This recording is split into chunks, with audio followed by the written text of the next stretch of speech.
Magandang araw sa lahat. Ako po si Dr. Renato Bagani at may 35 taong karanasan sa larangan ng medisina. Ngayon, tatalakayin natin ang isang napakahalagang paksa na madalas nating binabalewala, ang manakatagong panganib sa ating mga refrigerator na maaring tahimik na nagpapalusok sa mga cancer cells araw-araw. Naisip na ba ninyo na ang mga pagkaing inyong maingat na inilalagay sa refrigerator na niluto ng buong pagmamahal para sa inyong pamilya ay maaring unti-unting maging pinagmumulan ng panganib sa kalusugan? Sa modernong buhay ngayon, ang refrigerator ay halos naging isang mahalagang bahagi ng bawat pamilyang Pilipino.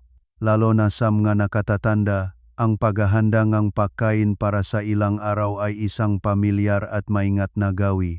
Marami ang gumugugol ng buong umaga o hapon upang magluto ng iba't ibang ulam tulad ng adobo, sinigang, pinakbet, at iba pang lutong bahay, at pagkatapos ay maingat itong iniimbak sa refrigerator para sa unti-unting paggamit.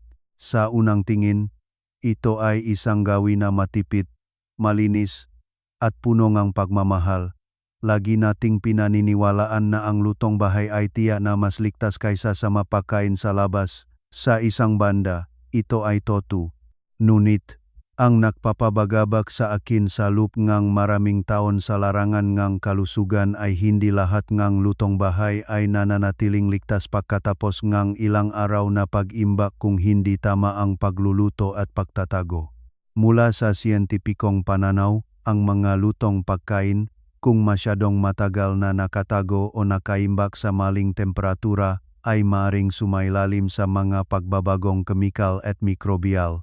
Ang ilang pagkaing tila walang pinsala ay maaring maglabas ng mga nakakalason na compound na nakakapekto sa atay, tiyan, bituka, at lalo na nagpapataas ng panganib ng pagbuo ng abnormal na sel sa katawan. Kung paulit-ulit na ginagamit sa loob ng maraming taon, ang mga panganib na ito ay hindi agad-agad na dumarating tulad ng matinding sakit. Ito ay naipon ng napakabagal, napakatahimik, tulad ng isang maliit na patak ng tubig na pumapatak sa bato araw-araw. Sa simula, walang nakakapansin ng anumang pagkakaiba, ngunit sa paglipas ng panahon, ang katawan ay nagsisimulang humina mula sa loob. Sa kasalukuyan, marami ang naginggat sa fast food processed sausages, pritong pagkain mula sa labas, o bottled soft drinks. Ngunit ang kabalintunaan ay ang mga lutong bahay na masyadong matagal na nakatago sa refrigerator ang hindi gaanong pinapansin ng maraming pamilya. Naalala ko ang kaso ni Aling Nena, 69 taong gulang. Siya ay napakaingat at mapagmahal sa kanyang mga apo. Bawat linggo, marami siyang nilulutong pagkain at hinahati sa mga container upang itago sa refrigerator para madaling initin at kainin ng buong pamilya. Palagi niyang iniisip na ito ay mas malinis at mas matipid kaysa kumain sa labas. Ngunit pagkaraan ng mahabang panahon, nagsimula siyang makaranas ng matagal na problema sa pagtunaw, pagkapagod, at hindi may paliwanag na pagbabangang timbang. Sa mas malalim na pagsusuri, natuklasan ng doktor na mayroon ng nakababahalang pinsala sa kanyang digestive lining. Ang pinakakinagulat niya ay sa loob ng maraming taon, halos hindi siya kumakain ng fast food o processed foods. Ang pinakakatiwalaan niya ay ang mapakaing masyadong matagal na nakaimbak sa refrigerator na hindi niya naisip na magkakaroon ng anumang panganib. At iyan po ang katotohanan na nangyayari sa maraming pamilya ngayon. Ang kanser ay hindi laging lumilitaw bilang isang biglaang kapalaran. Sa maraming kaso, ito ay resultang isang mahabang prosesong akumulasyon kung saan ang katawan ay patuloy na nalantad sa mga masamang kadahilanan na hindi natin napapansin. May mga pagkain na pagkatapos iwanan ng matagal ay lumilihang kondisyon para sa pagdami ng bakterya. May mga pagkain na kapag ininit ng paulit-ulit ay nagbabago ang nutritional structure at naglalabas ng mga compound na hindi mabuti para sa kalusugan. At mayroon ding mga fermented, malat o maling pagkaimbak na pagkain na maaaring magpataas ng pasaninsa, tiyan at immune system sa paglipas ng panahon. Kaya naman, sa pagbabahagi natin ngayon, gusto kong balikan nating seryosong tingnan ang matila ordinaryong gawi sa kusina ang bawat pamilya. Tatalakayin natin ang 3 pinakakaraniwang grupong pagkain na madalas itinatago sa refrigerator ngunit nagtatago ang maraming panganib kung mali ang paggamit o masyadong matagal na nakatago. Ipinaliwanag ko rin kung bakit ang ilang pagkain pagkatapos ng ilang araw na pag-imbak ay nagiging mas mapanganib kaysa sa bagong luto, kung paano naipon ang toxins na nakakapekto sa katawan, at lalo na ang mga simpleng ngunit napakahalagang prinsipyo ang pag-imba na hindi pa naituro ng tama sa maraming tao. Bukod dito, ibabahagi ko rin ang mauring pagkain na sumusuporta sa katawan upang labanan ang pamamaga at oxidative stress, tumutulong na bawasan ang pasanin sa atay, digestive system, at nagpapalakas ang natural na depensa ang katawan ayon sa modernong nutrisyon. Lalo na, habang papalapit sa dulong video, mas magugulat kayo na malaman na mayroong isang pamilyar na pagkain sa refrigerator ngang halos lahat ng pamilyang Pilipino na kabilang sa grupo na kailangang maging partikular na maingat kung kayo ay nakalagpas na sa edad na 60. Alam kong ang mga bagay na ito ngayon ay maaring magdulot ngang pagkabalisa sa simula, ngunit ang layunin ko ay hindi upang takutin kayo kundi upang tulungan tayong mas maunawaan kung paano protektahan ang kalusugan mula sa pinakamaliit na bagay sa pang-araw-araw na buhay. Sapagkat kung minsan, ang kalusugan ay hindi nasisira ng mga bagay na masyadong kakaiba, kundi nagsisimula sa mga paulit-ulit na gawi araw-araw sa ating sariling pamilyar na kusina. Kung talagang nagmamalasakit kayo sa kalusugan ng inyong sarili at ng inyong pamilya, umaasa akong pasensyahan ninyong sundan hanggang sa dulong programa ngayon at pagkatapos manood, kung sa tingin ninyo ay kapaki-pakinabang ang kaalamang ito, mangyaring mag-iwan ngang 2 salita, kalusugan, sa seksyon ng komento bilang paalala na ang pag-alaga sa katawan ay hindi nagsisimula sa malalaking bagay kundi nagsisimula sa simpleng pagkain araw-araw. Unang bahagi, 3 pagkain madalas nating kasama, nagpapalusog sa cancer cells. Ang pangunahing mapanganib na pagkain na tahimik na lumilitaw sa mga refrigerator ng maraming pamilyang Pilipino ay ang mapagkaing naglalaman ng sobrang starch ngunit pinirito, iginisa, o idinukit sa mataas na temperatura sa loob ng mahabang panahon. Ang mas nakababahala ay pagkatapos lutuin, madalas itong patungan ng asukal, arnibal, o matamis na sarsa upang maging kaakit-akit ang kulay at maging masarap. Marami ang hindi nakakaalam na ang tila pamilyar na kombinasyong ito ay lumilikang isang napakasamang kapaligiran para sa pangmatagalang kalusugan. Ang mapamilyar na pagkain tulad ng pritong saging, turon, karyoka, o mas starchy na pagkain na ininit ng paulit-ulit ay karaniwang tipikal na halimbawa. Kapag ang starch ay nalantad sa sobrang mataas na temperatura, lalo na kapag ang pagkain ay nagiging maitim na dilaw o sunog sa gilid, isang compound na tinatawag na acrylamide ang nabubuo. Ito ay isang substance na binalaan ng maraming organisasyon sa kalusugan sa buong mundo dahil sa koneksyon nito sa panganib ngang pinsala sa cells at pagtaas ngang posibilidad ng pagbuo ngang kanser kung naipon sa mahabang panahon. Isipin ninyo ang katawan bilang isang marangyang kahoy na bahay. Kung araw-araw ay patuloy nating isinusubo ang mga pagkaing lubos na na-oxidize dahil sa mataas na temperatura, para itong tahimik na sinusunog ang pundasyon ng bahay mula sa loob. Sa simula, hindi pa malinaw ang sintomas ngang katawan, ngunit sa paglipas ngang taon, ang atay at bato ay mapipilitang magtrabaho ng sobra upang ilabas ang mga toxins. Iyan din ang dahilan kung bakit marami ang sa gitnang edad pa lamang nagsisimulang magkaroon ngang mataas na kolesterol, mataas na liver enzymes, o hindi matatak na blood sugar, kahit na pakiramdam nila ay malusog sila dati. Ang mas mapanganib ay ang damingang asukal at arnibal na madalas idinadagdag sa mga pinirito at ginisang pagkain na ito.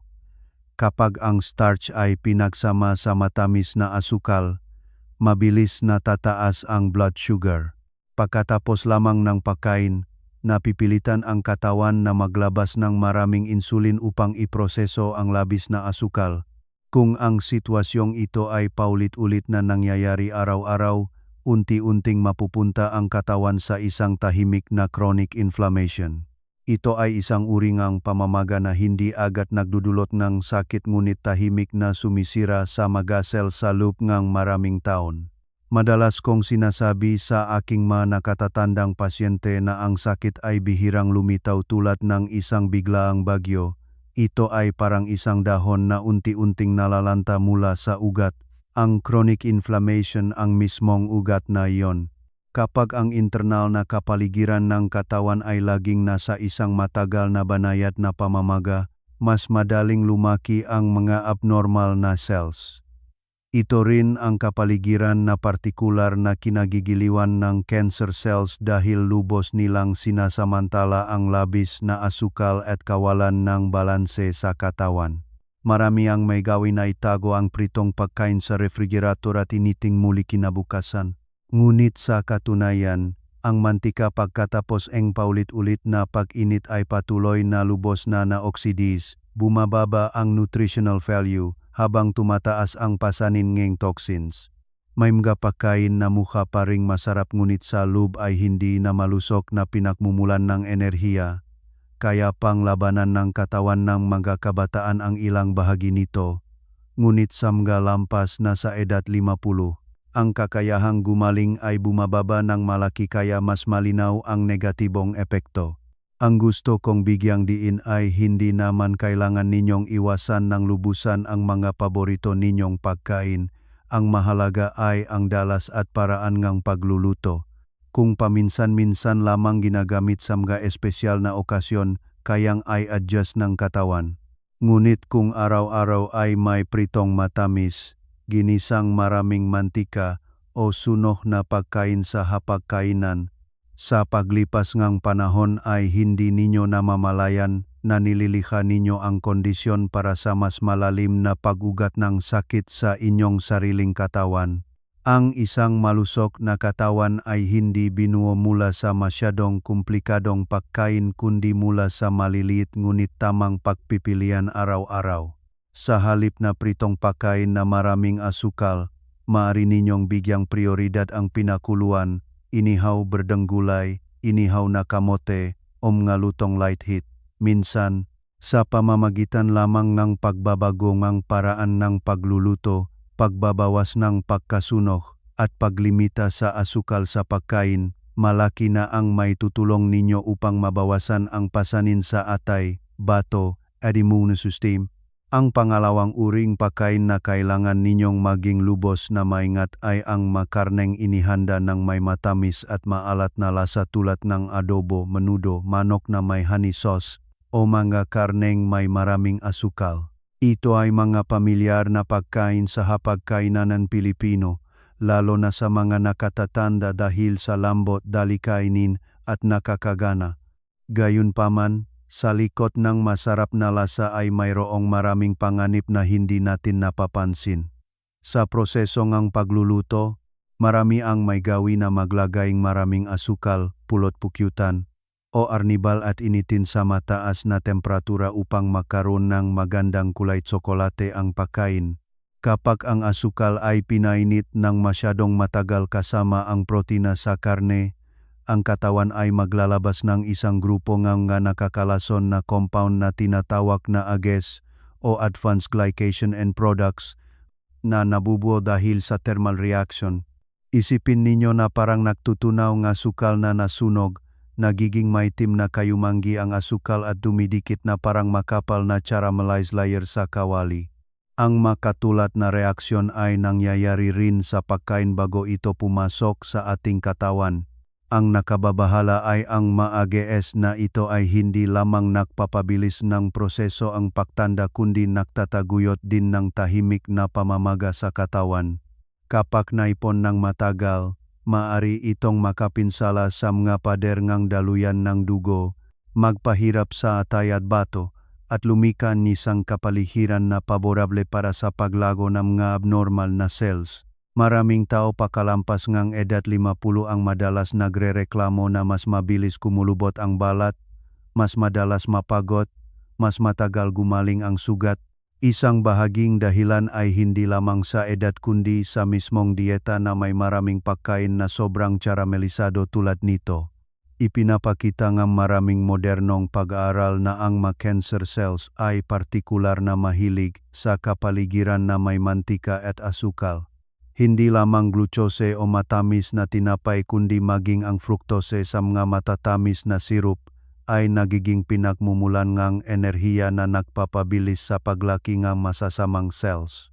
Ang mas nakababahala ay ang puting asukal na ginagamit natin araw-araw ay naglalaman ng glucose at fructose. Kaya, ang mga matatamis na karne na madalas kinakain ay hindi sinasadyang nagiging malaking pinagmumulang ng enerhiya para sa mga pamamaga at metabolic disorder sa katawan. Madalas kong nakakausap ang marami na nagsasabing bata pa lang sila ay kumakain ng adobo at malakas pa rin. Totoo iyan sa ilang yugto dahil ang katawan kapag bata pa ay mas malakas ang kakayahang lumaban at mag-ayos. Ngunit pagkalampas na gagagitin ng edad, unti-unting bumababa ang kakayahang mag-metabolize, mas bumagaw ang gatay, mas napapagod din ang pankreas kaysa dati. Ang mapakain na dati ay ayos lang nung bata pa ay nagsisimulang maging tahimik na pasanin habang tumataas ang edad. Ang sakit ay hindi lumilitaw agad pagkatapos ngang isang pagkain kundi nayapon sa loob ngang libu-libong kainan na tumatagal ngang maraming taon. Ang pinakamahalaga ay hindi ninyo kailangan iwanan ng lubusan ang inyong paboritong pagkain. Ang pilosopiyang sustainable health ay hindi matatagpuan sa pagiging labis kundi sa balanse at pagiging maingat sa pang-araw-araw na pagpipilian. Kung gusto pa rin ninyong kumain ng adobo, bawasan ang dami ng asukal sa pinakamababa. Bigyang prioridad ang natural na tamis mula sa sibuyas, gulay, o lagyan ng mas kaunting pampalasa kaysa dati. Ang karne ay dapat lutuin sa katamtamang temperatura, iwasan ang pakasunog o labis na pagpapakulo. Ang isang simpleng pagkain na magaan sa katawan ay laging mas mahalaga kaysa sa isang masyadong masarap ngunit tahimik na nakakapinsala sa kalusugan. Ang pangatlo, at ito ang pinakamalaking ikagugulat ng marami, ay ang nakatagong panganib mula sa mga buto at sereal na masyadong matagal na nakatago sa refrigerator. Marami ang naniniwala na basta ilagay ang pagkain sa chiller ay ganap na ligtas. Ngunit sa katotohanan, mayroong mga uri ngang pagkain na kahit nasa lamig ay tahimik na nagbabago araw-araw na mahirap mapansin agad ng mata. Ang mga buto tulad ng mani, kasoy, walnuts, soybeans, o pinatuyong beans ay mga mahalagang pinagmumulan ng nutrisyon kung sariwa. Naglalaman ang mga itong maraming mabuting taba, protina, gulay, at mineral na mahalaga para sa mga nakatatanda. Gayunpaman, ang problema ay marami ang madalas bumili ng marami at kumakain ng unti-unti sa loob ng isang buwan. Mayroong nagpiprito ng isang malaking lalagyan, mayroong nagtatago sa plastic container at binubuksan at isinasara ng paulit-ulit araw-araw nang hindi alam na nagsisimula na ang prosesong oxidation sa unang pagbukas ng takip. Kapag matagal na nakalantad sa hangin at moisture, unti-unting nagbabago ang taba sa loob ng mga buto. Maaari ninyong mapansin ito sa bahagyang amoy ng rancid oil, mapay na lasa, o hindi kanaine na creamy sensasyon kapag kinain. Hindi na iyon ang natural na amoy ng buto kundi senyales ng na-oxidize na taba. Marami ang nanghinayang kaya pinipilit pa ring kainin. Ngunit ang tila walang pinsalang gawin na iyon ang siyang nagpapahirap sa atay na tahimik na nagdadala ng napakalaking dami ng toxins araw-araw. Ang mas nakababahala ay ang basa-basa na kapaligiran sa refrigerator ay maaring magbigay daan sa pagbuo ng aflatoxin, isang napakalakas na toksin na matagal nang binalaan ng agham. Ang toksin na ito ay partikular na mapanganib dahil halos hindi ito ganap na nawawasak kahit na pinirito, niluto, o pinainit sa mataas na temperatura. Marami ang nag-isip na basta lutuin ng mabuti ay ligtas na. Ngunit sa aflatoxin, hindi ganun kasimple. Ang atay ang organ na pinakamalubhang apektado ng toksin na ito. Sa paglipas ng panahon, maaring makapinsala ang aflatoxin sa cells ng atay, magdulot ng chronic hepatitis, at magpataas ng panganib ng paglitaw ng liver cancer. Ang nakalulungkot ay napakatahimik ng prosesong iyon. Hindi madaling magpadala ng senyales ng sakit ang atay sa simula kaya kapag natuklasan, marami ng kaso ang nasa advanced stage. Kailangang mas mag-ingat ang mga nakatatanda dahil ang kakayahan ng atay na mag-detox pagkalampas ng edad 10 ay madalas bumababa ng malaki kumpara nung bata pa. Mayroong isang napakakaraniwang kabalintunaan sa buhay ngayon.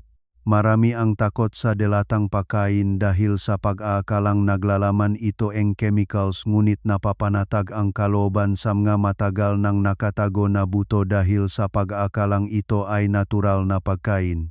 Sa katunayan, ang natural na pagkain ay talagang mabuti lamang kung sariwa at malinis. Ang isang buto na rancid na ang langis o may amak ay kung minsan mas mapanganib kaysa sa maraming processed foods na ating iniiwasan.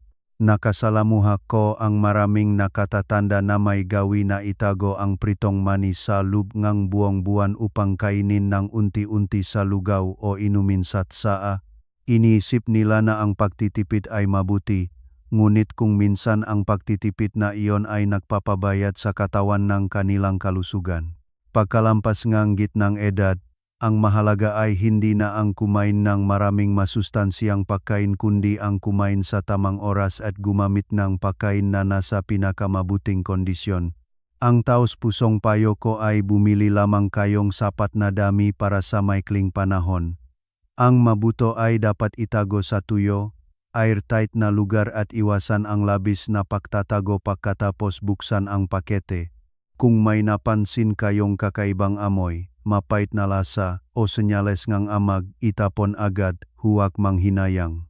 Ang isang malusok na atay ang mahalagang depensa na tumutulong sa katawan upang labanan ang sakit at pabagalin ang proseso ng pagtanda.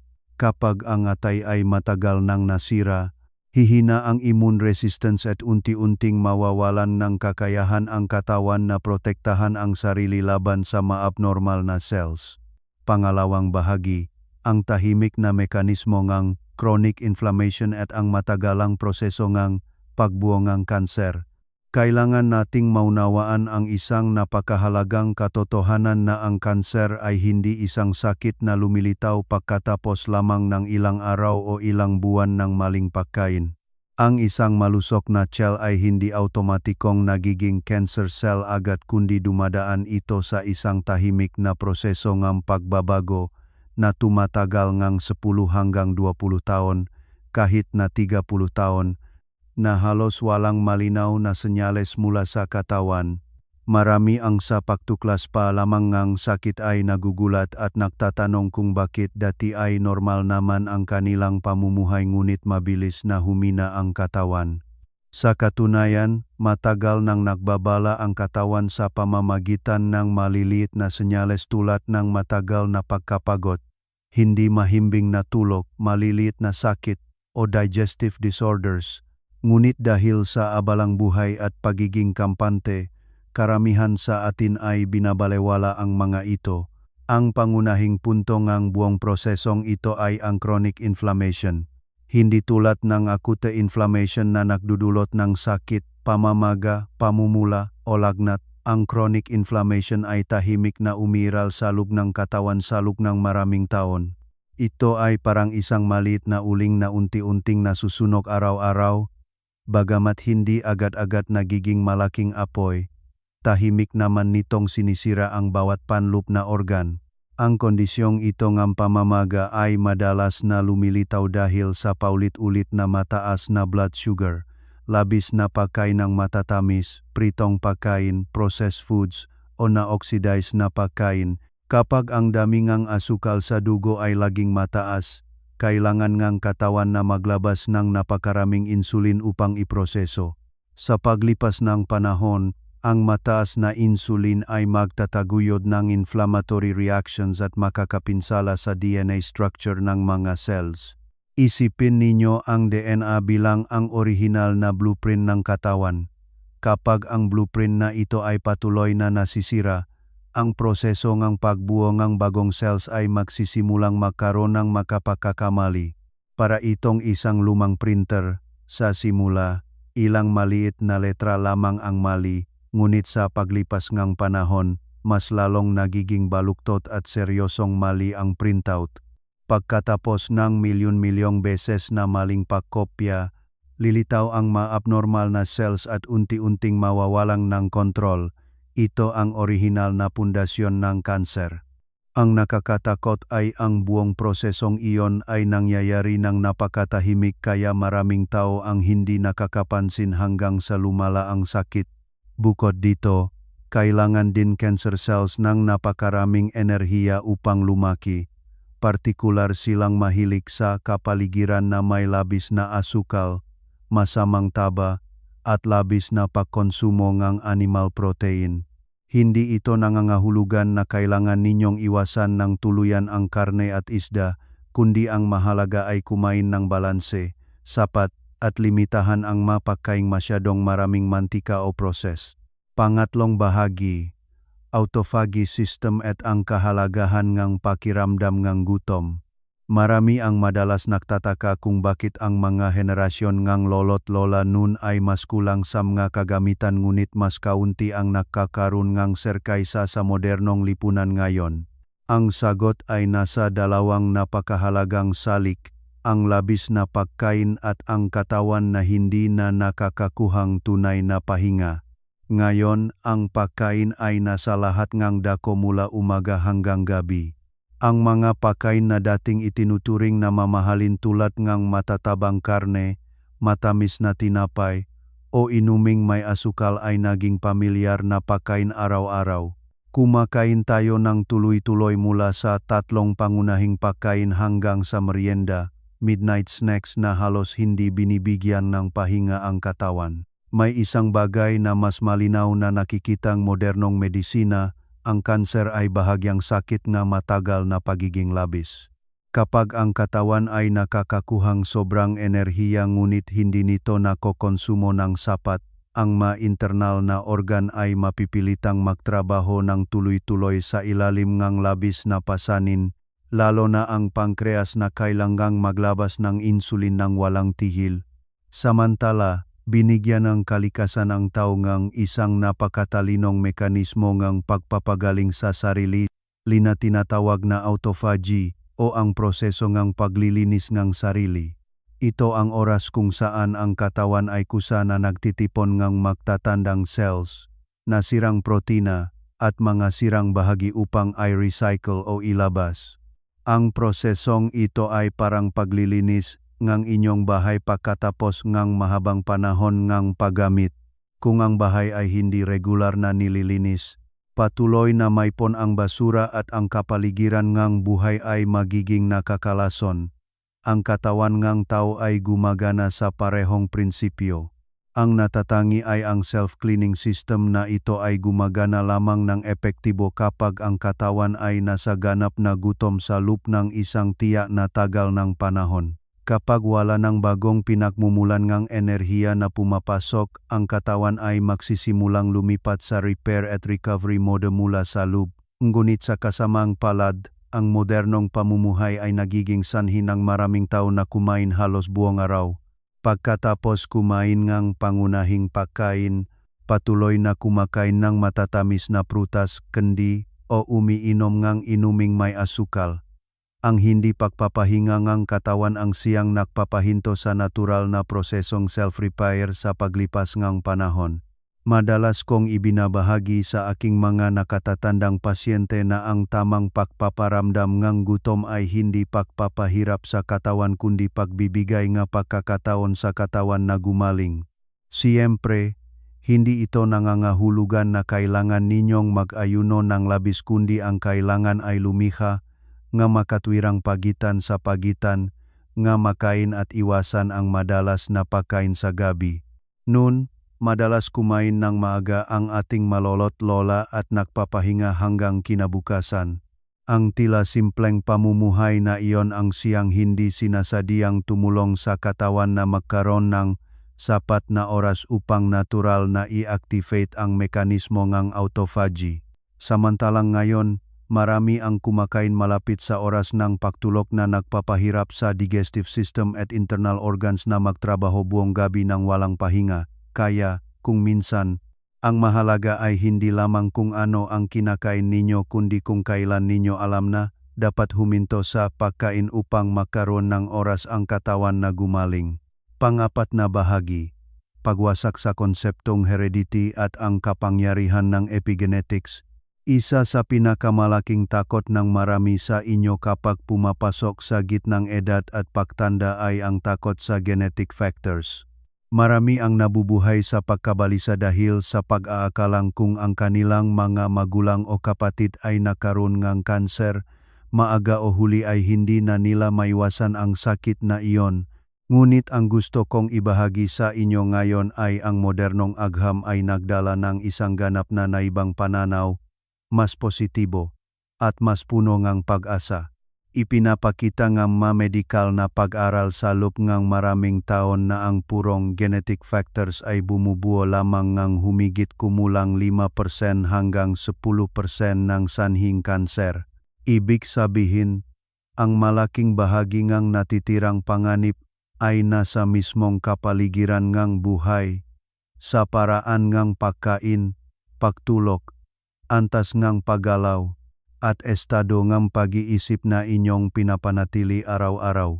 Sa madaling salita, ang pangmatagalang pamumuhay ang siyang tunay na nagtutulak sa ating kalusugan. Maraming pamilya ang mayroong maraming miyembro na nakakasakit, na nagpapaniwala sa atin na lahat ay sanhing genes. Ngunit kung mas maingat na obserbahan, makikita ninyo na ang miyembrong isang pamilya ay madalas na may magkatulad na gawi.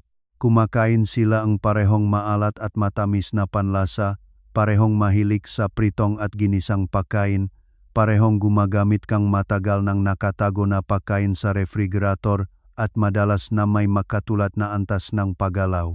Ang paulit-ulit na pamumuhay na iyan sa loob ng maraming taon ang siyang tahimik na lumilihang sakit. Tinatawag ng modernong medisina ang larangang ito na epigenetics. Ito ang agham na nag-aral kung paano nakakaapekto ang kapaligiran at pamumuhay sa aktibidad ng genes. Ang napakahalaga ay ang masamang genes ay hindi nangangahulugan na tiyak na mangyayari ang sakit. Ang genes ay parang isang nakatagong switch. At kung bubuksan ba ang switch na iyon ay lubos na nakasalalay sa kung paano ninyo inaalagaan ang inyong katawan araw-araw, ito ay parang mayroon kayong nakatagong masamang buto sa inyong bahay. Kung hindi ninyo didiligan, hindi ninyo bibigyan ng kondisyon para lumaki, maaari itong manatiling tahimik sa buong buhay nito. Ngunit kung ang internal na kapaligiran ng katawan ay laging punong chronic inflammation, labis na asukal, kakulangan sa tulog, at matagal na stress, para itong kayo mismo ang nagdidilik sa butong sakit upang lumaki araw-araw. Palagi kong sinasabi sa aking mga nakatatandang pasyente na ang pinakanakakatakot ay hindi ang magkaroon ng genes ng sakit kundi ang mabuhay sa mentalidad ng pagsuko dahil sa pag-aakalang lahat ay nakatakda na. Ang ganitong pag-isip ang siyang nagiging sanhing maraming tao na pabayaan ang pag-alaga sa sarili.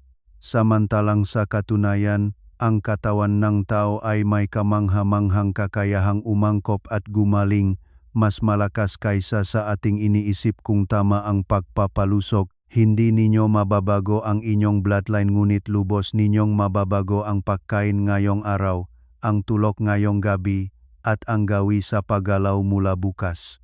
Sa pamamagitan lamang ng maliliit ngunit regular na pagbabago, unti-unting liliha ang katawan ng mas malusok na kapaligiran, mas kaunting pamamaga, at mas matatag.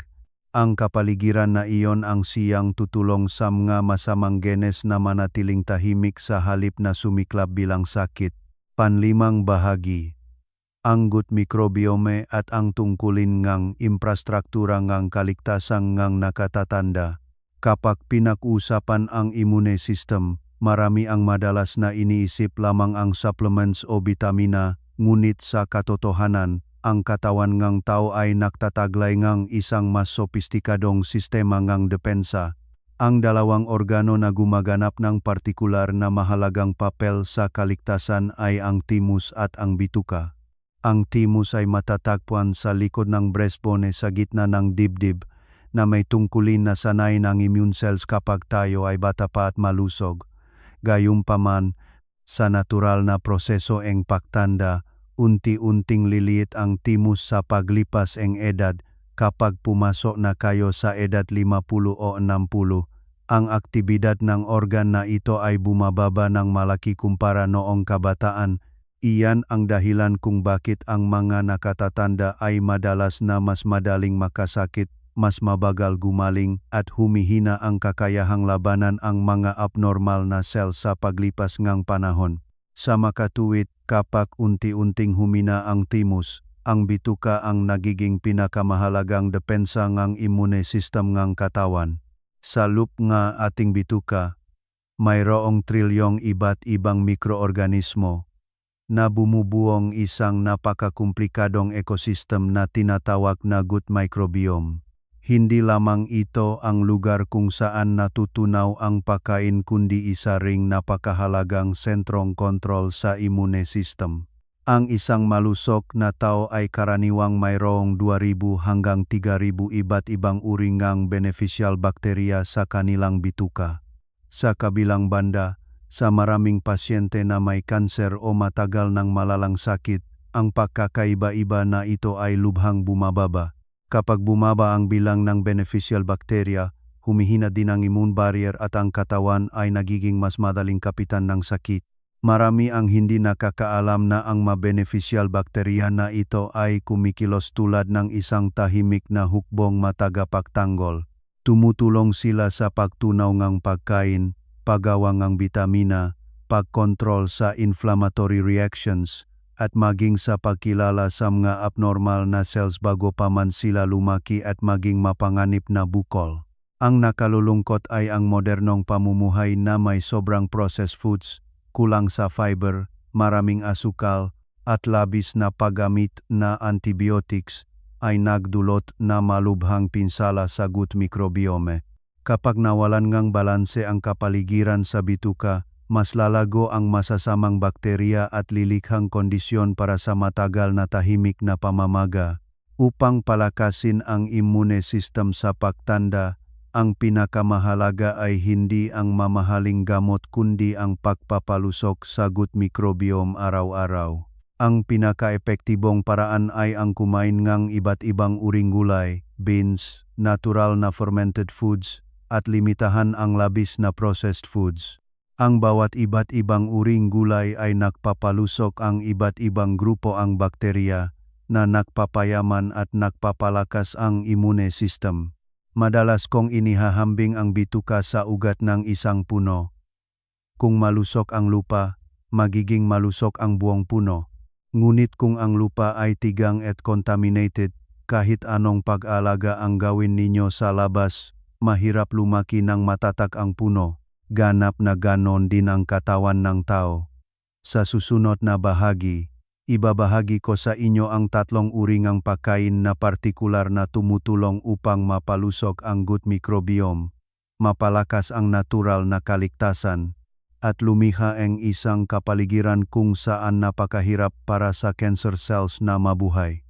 Pang-6 na bahagi, 3 pagkaing nagpapalakas ng immune system, nagpipigil sa paglaki ng cancer cells. Ang unang pagkain na gusto kong bigyang diin sa inyo ay ang sari-saring gulay na katas. isa sa mga natural na paraan upang mapalusog ang immune system mula sa ugat. Gayunpaman, kailangan ninyong partikular na tandaan na ito ay dapat katas mula sa mga gulay at herbs, hindi matatamis na katas ngang prutas tulad ng iniisip ngang marami. Ang modernong prutas ngayon ay nabreed upang maging mas matamis kaysa dati, na nangangahulugang ang nilalaman ng fruktosa ay tumaas ng malaki. Kapag uminom kayong sobrang purong katas ngang prutas, mabilis na tataas ang blood sugar na nagpapilit sa katawan na maglabas ngang insulin ng tuloy-tuloy. Ito ay hindi sinasadyang nagpapalusok sa tahimik na pamamaga sa luam ngang katawan.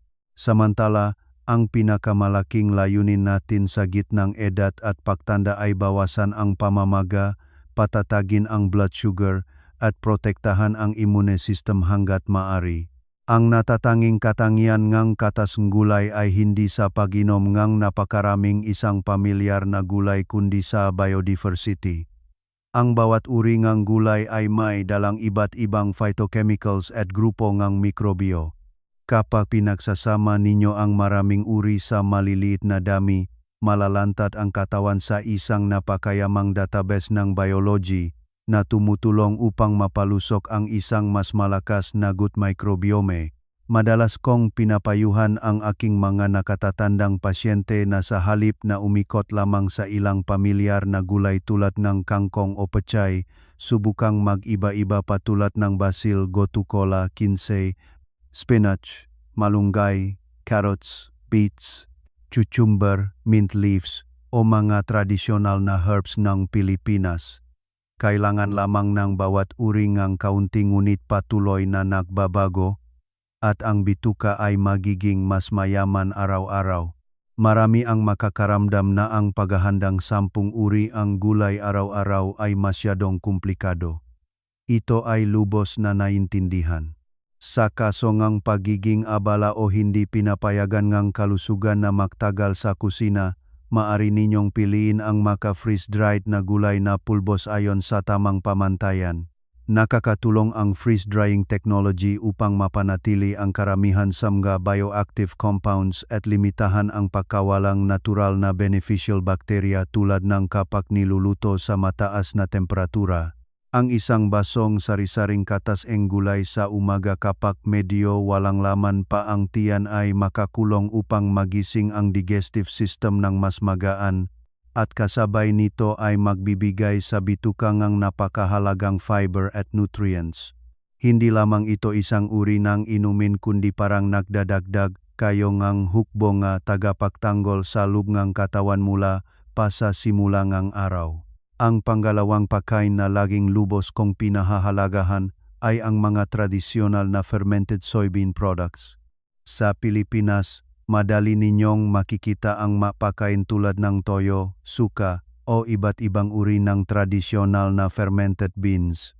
Ang mga pagkain ito ay naglalaman ng maraming biological enzymes at beneficial bacteria para sa immune system pati na rin sa kalusugan ng puso. Ang pinakamahalaga sa natural na fermented foods ay ang kakayahan nitong tumulong sa paglilinis ng mga daluyan ng dugo, pagpapabuti ng panunaw, at pagpapalusok sa gut microbiome. Ang isang malusok na bituka ay makakatulong sa katawan na mas mahusay na sumipsip ng nutrisyon, mas epektibong bawasan ang pamamaga, at lumihang isang kapaligiran kung saan mahirap lumaki ang mga abnormal na cells. Gayunpaman, may isang napakakaraniwang pagkakamali na marami ang nagluluto ng mga fermented sauces o beans ng masyadong matagal sa mataas na temperatura. Kapag labis na pinakuluan, karamihan sa mga beneficial bacteria at natural na enzymes ay ganap na nawawasak. Dahil dito, nawawala ang pinakamahalagang bahagi ng halagang pagkain. Kaya, ang pinakamatalinong paraan ng paggamit ay dapat hatiin ang fermented foods sa dalawang bahagi. Isang bahagi ang gamitin sa simula upang magbigay ng masarap na lasa sa pagkain, at ang natitirang bahagi ay idadagdag lamang kapag pinatay na ang apoy. Ang pamamumuno ay hindi lamang nagpapasarap sa pagkain kundi nagpapanatili rin ng mahahalagang life beneficial bacteria para sa bituka. Kung hindi kayo sanay sa natatanging amoy ng fermented beans, maaari ninyong gamitin ang mga freeze-dried na pulbo at ihalo sa maligamgam na tubig o ihalo sa plain yogurt. Sa pamamagitan lamang ng regular na pagpapanatili nito araw-araw, mapapansin ninyo na lubos na bumubuti ang mga problema tulad ng bloatedness, constipation, at indigestion. Ang pangatlong pagkain na gusto kong bigyang din ay ang cold-pressed perilla oil, isang napakahalagang uri ng healthy fat na madalas na napapabayaan sa dieta ng Pilipino. Marami ang nag-isip na basta limitahan ang taba ay sapat na, ngunit sa katotohanan, kailangan pa rin ng katawan ang mga healthy fats upang mapanatili ang paganang bawat cell. Tandaan ninyo na ang membrane ng bawat cell sa katawan ay pangunahing binubuong ang taba. Kung madalas kayong kumakain ng inulit-ulit na pinirito na mantika, oxidized animal fat, o low-quality refined oil, ang cell membranes ay magiging matigas at hindi gaanong elastic. Sa ganitong kondisyon, napakahirap para sa oxygen at nutrients na makapasok sa loopcam cells. Sa kabilang banda, kapag ang katawan ay binibigyan ng mataas na kalidad na plant-based omega-3 tulad ng nasa perilla oil, ang cell membranes ay magiging mas malambot na tumutulong upang mas madaling dumaloy ang oxygen. Ito ay napakahalaga dahil ang cancer cells ay madalas na lumalaki ng malakas sa kapaligiran na kulang sa oxygen at matagal na pamamaga. Ang perilla oil ay naglalaman ng napakaraming plant-based omega-3, ngunit ang uri ng taba na ito ay napakasensitibo sa mataas na temperatura, kaya huwag na huwag ninyong gagamitin ang perilla oil sa pagprito o pagisa sa kalan. Sisirain ng init ang halos lahat ng mahahalagang halaga sa loop ng mantika. Ang pinakamabuting paraan ng paggamit ay ang direktang pagtulo ng mantika sa pinakuluang gulay, paghalo sa salad, o pagdagdag sa lugaw pagkatapos patayin ang apoy. Dapat din kayong pumili ng cold-pressed oil na nakalagay sa maitim na basong bote at itago sa chiller upang maiwasan ang oxidation. Sa pamamagitan lamang ng regular na pagpapanatili ng kaunting dami araw-araw, tahimik ninyong pinapabuti ang kalidad ng 10 trilyong cells sa katawan. At kapag mas malusog, mas malambot, at nakakakuhang sapat na oxygen ang bawat cell, lilikha din ang katawan ng isang kapaligiran kung saan napakahirap para sa sakit na lumago ng matagal. Pang-7 bahagi. Baguhin ang ayos ng pagkain upang natural na kontrolin ang blood sugar. Mayroong isang napakahalagang katotohanan na hindi panaituro ng tama sa marami. Hindi lamang ang kinakain ninyo ang nakakapekto sa kalusugan kundi ang ayos din ng pagkain sa hapagkainan ay lubos na nakakaapekto sa antas ng pamamaga at panganib ng sakit sa katawan. Marami ang kumakain ng pamilyar na pagkain araw-araw ngunit sa pamamagitan lamang ng pagbabago ayos ng pagkain ay nakikita na ang mas matatak na blood sugar, mas magaan na tiyan, at mas kaunting pagkapagod. Palagi kong pinapayuhan kayong gamitin ang prinsipyong tinatawag na reverse eating, ibig sabihin, kumain munang gulay, pagkatapos ay isda, karne, o plant-based protein, at sa huli ay kanin, pansit, o mga pagkaing naglalaman ng starch.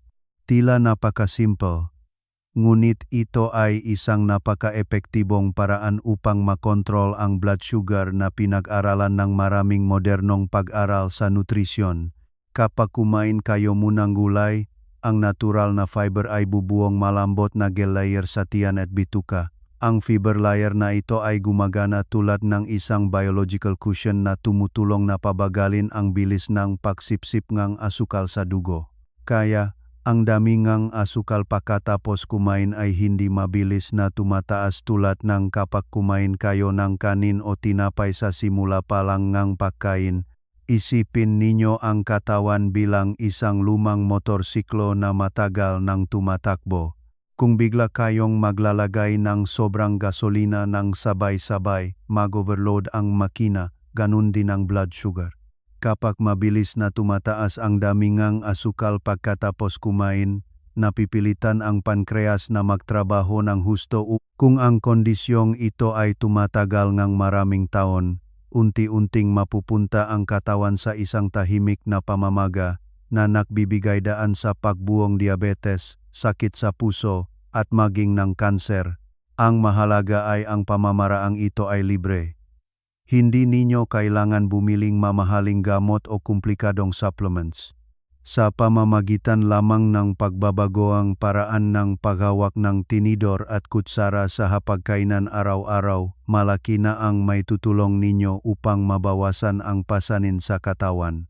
Marami pagkatapos ngang edad 60, nang ipatupad ang gawin na ito, ay nakaranas ngang pagbaba ng antok pagkatapos kumain, mas magaan na tiyan, at mas matatag na blood pressure.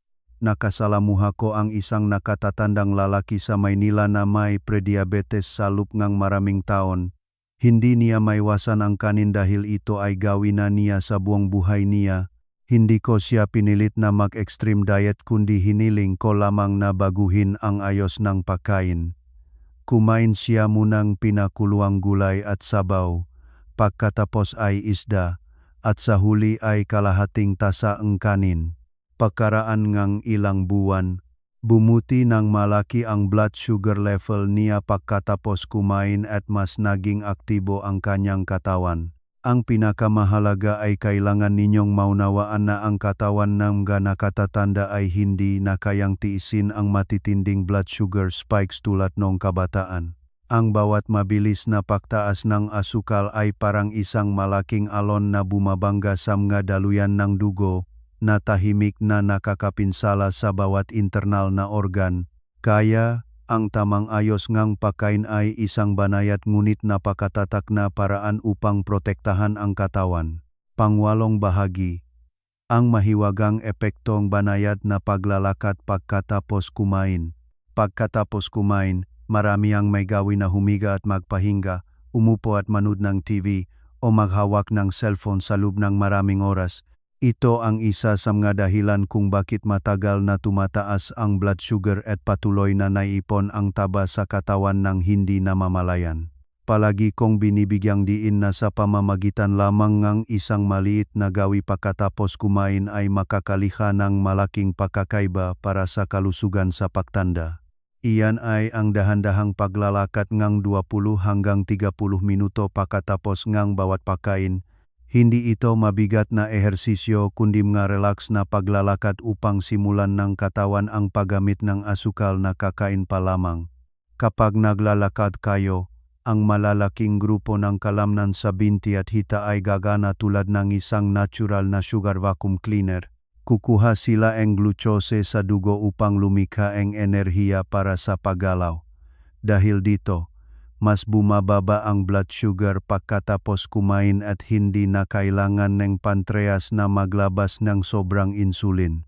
Ipinapakitang maraming pag-aral na sa pamamagitan lamang ng banayad na paggalaw pagkatapos kumain ay malaki na ang maitutulong upang mapabuti ang sugar metabolism sa mga nasa gitnang edad at nakatatanda. Ito ay partikular na mahalaga sa mga may malaking tiyan, mataas na kolesterol o family history ng diabetes. Ang nakalulungkot ay ang modernong lipunan ay nagpapaupo sa atin ng masyadong matagal. Pagkatapos kumain ng busog, ang katawan na dapat ay nangangailangan ng banayad na paggalaw para sa panunaw ay pinipilit na umupo ng walang kibo.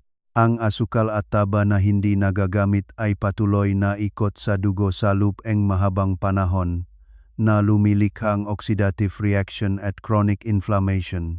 Hindi ninyo kailangan maglakad ng napakabilis o magpilit na mag-ehersisyo hanggang sa mapagod. Sa edad na lampas 60, ang kailangan ng katawan ay hindi ang matinding pagpipilit kundi ang regular at tuloy-tuloy na paggala. Ang dahan-dahang paglalakad sa ilalim ngang banayad na sikat ngang araw sa hapon, malalim na pahinga, at pakikipag-usap sa mga mahal sa buhay ay minsan ang pinakamahalagang gamot para sa mental at pisikal na kalusugan. Nakasalamuha ko ang maraming nakatatanda na, pagkatapos lamang ngang ilang buwan ng pagpapanatiling gawing ngang paglalakad pagkatapos kumain, ay nabawasan ang pakiramdam ng kabusugan, mas mahimbing ang tulog, at mas matatag ang blood pressure. Mayroong nagsabi sa akin na ang pinakamahalaga ay hindi ang pagbaba ng ilang mga resultang laboratory test kundi ang pakiramdam na mas magaan ang katawan at mas malinaw ang pag-isip araw-araw. Pangsiyam na bahagi. Ang panuntunan ng pag-ayuno upang i-activate ang proseso ng paglilinis ng cells. Isa sa pinakamahiwagang kakayahan na ibinigay ng kalikasan sa katawan ng tao ay ang kakayahang mag-ayos at maglinis ng sarili. Gayunpaman, ang mekanismong ito ay gumagana lamang ng epektibo kapag ang katawan ay may sapat na oras upang magpahinga, lalo na ang oras na walang tuloy-tuloy na pagkain at inumin. Ngayon, maraming tao ang kumakain mula umaga hanggang gabi, hindi sapat ang 3 pangunahing pagkain. Mayroon pang mga pastry, milk tea, merienda at maging midnight snacks. Dahil dito, hindi kailanman nakakaroon ng pagkakataon ang katawan na pumasok sa estado ng pahinga upang linisin ang nasirang cells. Madalas kong hinihikayat kayo na panatilihin ang isang panahon ng hindi pagkain ng 12 hanggang 14 na oras araw-araw. Halimbawa, kung kumain kayo ng hapunan 6:00 p.m., sa susunod na umaga, mga 6:00 na ng bala. Ayon pa kayo kakain muli. Sa panahong ito, ang katawan ay magsisimulang i-activate ang proseso ang autophagy, ibig sabihin, ang mekanismo ang self-eating at recycling ng mga sirang cells. Ang prosesong ito ay parang isang tahimik na cleaning crew na nagtatrabaho sa gabi. Hinahanap nito ang mga nasirang protina, mga matatanda o abnormal na cells, at unti-unting inaalis ang mga ito sa katawan. Ito ang isa sa mga mahalagang natural na mekanismo ng proteksyon na tumutulong na bawasan ang panganib ng pagtanda at matagalang sakit. Ang mahalaga ay hindi ninyo kailangan mag-ayuno ng labis. Ang katawan ng mga nakatatanda ay nangangailangan ng balanse, hindi pagpapahirap sa sarili. Sa pamamagitan lamang ng paglikhang ng sapat na pagitan sa pagitan ng pagkain, malaki na ang may tutulong upang magkaroon ng mahalagang oras ng pagaling ang katawan. Marami pagkatapos iwanan ang gawing ang pagkain sa gabi ay mas mahimbing ang tulog, mas magaan ang tiyan, at mas gising sa umaga. Bukod dito, dapat din kayong magsanay gawin na kumain ng sapat, humigit kumulang 80% na busog. Ito ay isang napakalinaw na prinsipyong pamumuhayng masinaunang tao. Ang pagkain ng sapat ay nagbibigayng puwang sa tiyan upang madali itong makatunaw, at kasabay nito ay binabawasan ang pasanin sa atay, pankreas at bituka. Marami ang nag-isip na mas maraming kinakain, mas malusog, ngunit sa katotohanan sa pagtanda, ang labis na pagkain ay nagpapabilis ng pagkapagod ng katawan. Pagkatapos nga, labis na pagkain, kailangan ngang dugo na dumaloy ng marami sa digestive system na nagpapahirap sa puso at utak. Iyan ang dahilan kung bakit marami ang nakakaramdam ng antok, bigat sa dibdib o hindi komportable pagkatapos kumain ng labis. Kaya, kung minsan, ang nakakatulong sa inyo upang maging malusog ay hindi ang pilitin ang sarili na kumain ng napakaraming masustansyang pagkain kundi ang malaman kung kailan huminto sa tamang oras, malaman kung paano bigyan ng tahimik na sandali ang katawan upang gumaling ayon sa natural na batas nito. Pang-10 at huling bahagi. Mga senyales ng malubhang babala mula sa katawan na kailangang ipasuri agad. Ang katawan ng tao ay napakatalino. Bago lumitaw ang isang malubhang sakit, madalas itong nagpapadala ng maraming tahimik na senyales ng babala. Ang nakalulungkot ay marami ang nag-aakala na ito ay normal na senyales lamang ng pagtanda kaya binabalewala sa loob ng maraming buwan kahit na maraming taon. Pagdating ng pagtuklas ng sakit, huli na upang epektibong makapagbigay ng interbensyon. Una, kung madalas ninyong nararamdaman ang kabusugan, hirap sa panunaw, bigat sa itaas na bahaging tiyan, o matagal na hirap sa paglunok, lalo na kung kahit kaunti lang ang kinakain ay hindi pa rin komportable, huwag na huwag ninyong ipagwawalang bahala. Ito ay maring senyales na mayroong malubhang problema sa digestive system. Pangalawa, kailangan ninyong bigyang pansin ang matagal at paulit-ulit na pananakit sa likod, balikat, o sa ilalim ngang balikat na hindi naugnay sa pagkahulog o matinding ehersisyo.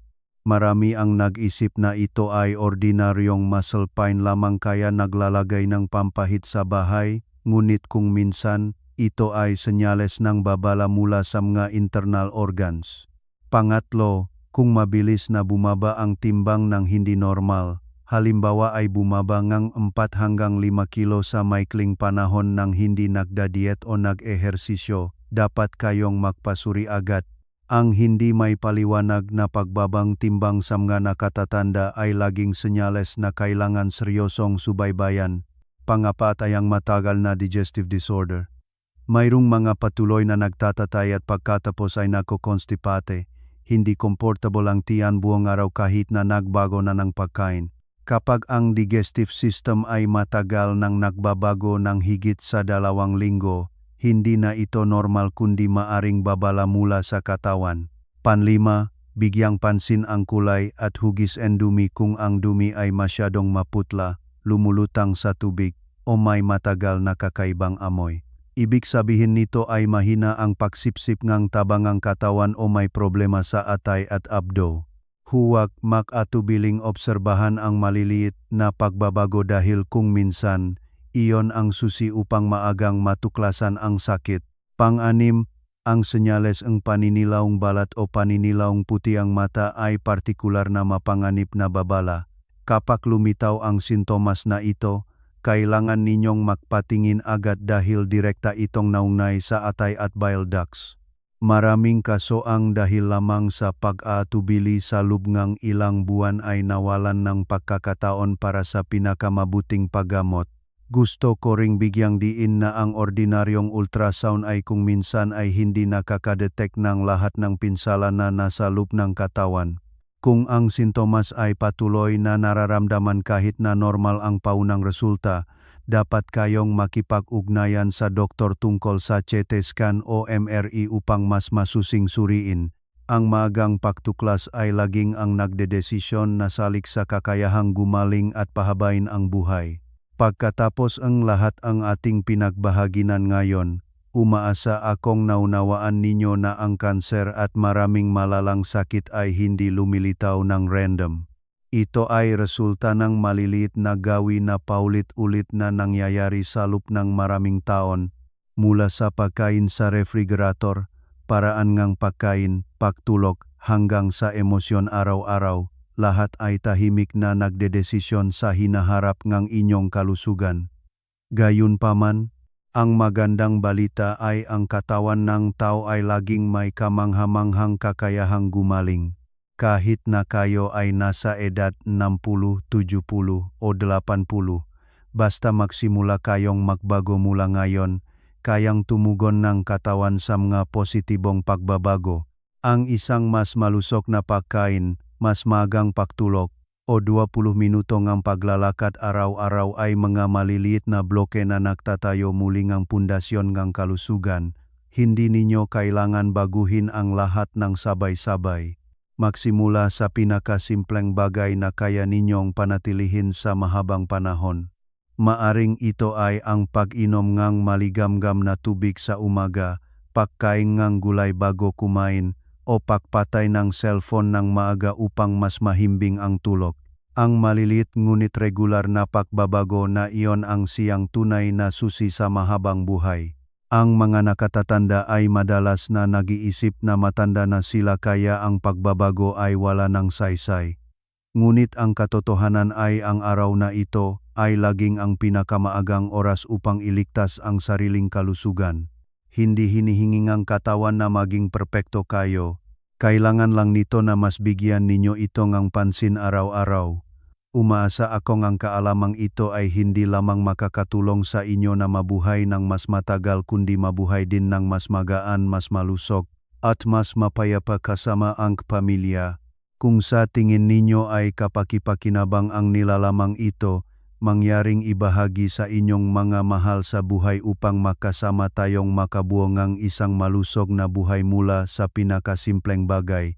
Nais ko sa inyo na laging panatilihin ang isang positibong espiritu, kumain ng masarap, matulog ng mahimbing, at tamasahin ang maligaya at masayang pagtanda. Taos puso akong nagpapasalamat sa inyong pakikinig at makita-kita tayo sa mga susunod na programa ng pagbabahaging kalusugan.